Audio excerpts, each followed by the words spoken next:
Hi നമസ്കാരം. ഞാൻ RJ Sooraj ദോഹയിൽ നിന്നാണ് സംസാരിക്കുന്നത്.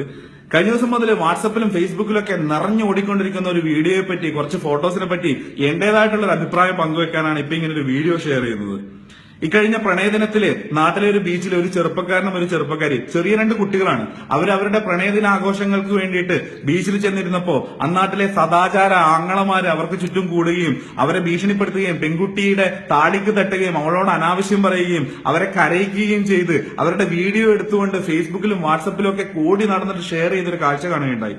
പെൺകുട്ടിയുടെ കരഞ്ഞു കലങ്ങിയ മുഖവും സ്വന്തം പെണ്ണിന്റെ മുഖം നാട്ടുകാർ മൊത്തം കാണാതിരിക്കാൻ വേണ്ടിയിട്ട് അത് ഒളിപ്പിച്ചു പിടിക്കാൻ വേണ്ടിയിട്ട് ശ്രമിക്കുന്ന ഒരു കാമുകൻ കാല് പിടിച്ചിട്ട് അവരോട് അപേക്ഷിക്കുന്ന കാഴ്ചയൊക്കെ കാണുകയുണ്ടായി. ആ ചെറുപ്പക്കാരന്റെ ദൈന്യത നിറഞ്ഞ മുഖം കാണുകയുണ്ടായി. ഇതൊക്കെ നാട്ടിൽ മൊത്തം ഓടി നടന്നിട്ട് സ്പ്രെഡ് ചെയ്ത ഈ സദാചാര ആങ്ങളമാരെന്ന് പറയുന്ന ചെറ്റകളോട് ചോദിക്കാൻ ആഗ്രഹിക്കുകയാണ്, എന്ത് നേട്ടമാണ് നിങ്ങൾ ഇതിൽ നിന്നുണ്ടാക്കിയത്? ഈ നാട്ടില് പ്രണയിക്കുക എന്ന് പറയുന്നത് തെറ്റാണെന്ന് ആരാണ് നിങ്ങളോട് പറഞ്ഞത്? അല്ലെങ്കിൽ ഒരു ബീച്ചില് ഒരു കാമുകനും കാമുകയും കൂടിയിട്ട് പോകുന്നത് നിങ്ങൾക്ക് എന്താണ് ചൊറിച്ചല്? സദാചാരം എന്ന് പറയുന്നത് അവസരങ്ങളുടെ അഭാവമാണെന്ന് തോന്നിപ്പോവുകയാണ്. എനിക്ക് കിട്ടാത്ത സുഖം, എനിക്ക് കിട്ടാത്ത സന്തോഷം മറ്റൊരാൾക്ക് കിട്ടുന്നത് കാണുമ്പോഴുള്ള കൃമികടി, ചൊറിച്ചലല്ലേ ഈ ഒരു സദാചാരം എന്നുള്ള വികാരം ഉണ്ടാക്കിയെടുക്കുന്നത് എന്നാണ് തോന്നിപ്പോകുന്നത്.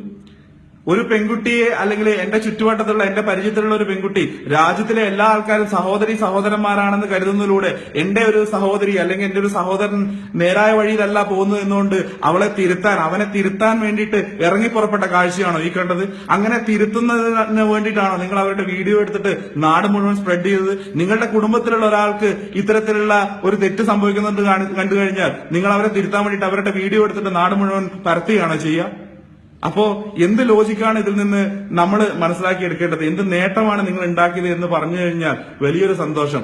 ഒരു കുറച്ച് വിവരമില്ലാത്ത ആൾക്കാരെ ചുറ്റും കൂടുമ്പോ മറ്റൊരുത്തന്റെ മേക്കിട്ട് കയറാനുള്ള ലൈസൻസ് ഇവിടെ ആർക്കും തന്നിട്ടില്ല എന്ന് മനസ്സിലാക്കുക. പിന്നെ ചേട്ടന്മാരെ, ഈ പ്രണയിക്കപ്പെടുക എന്നൊക്കെ പറയണമെങ്കിൽ മിനിമം ചില ക്വാളിറ്റി വേണം. ഏറ്റവും മിനിമം നല്ല ക്വാളിറ്റിയുള്ള കുറച്ച് ആൾക്കാർക്ക് മാത്രം കിട്ടുന്ന ഒരു നേട്ടമാണ് തന്നെ സ്നേഹിക്കാനുള്ള ഒരാള്, തന്നെ പ്രണയിക്കാനുള്ള ഒരാള് എന്നൊക്കെ പറയുന്നത്. അത് കിട്ടാത്തതിന് കാരണം നിങ്ങളെന്ന് ഒരു പുല്ലിനും കൊള്ളൂല എന്നുള്ളത് കൊണ്ടാണ്. അപ്പോ സ്വന്തം വില എവിടെയുണ്ട് എന്ന് മനസ്സിലാക്കിക്കൊണ്ട് സമൂഹത്തിനോടുള്ള കാഴ്ചപ്പാട് ചെറിയ രീതിയിൽ മാറ്റിയെടുക്കാൻ നിങ്ങൾ ശ്രമിച്ചു കഴിഞ്ഞാൽ ചിലപ്പോ നമ്മുടെ ലോകം തന്നെ നന്നായി പോയേക്കും.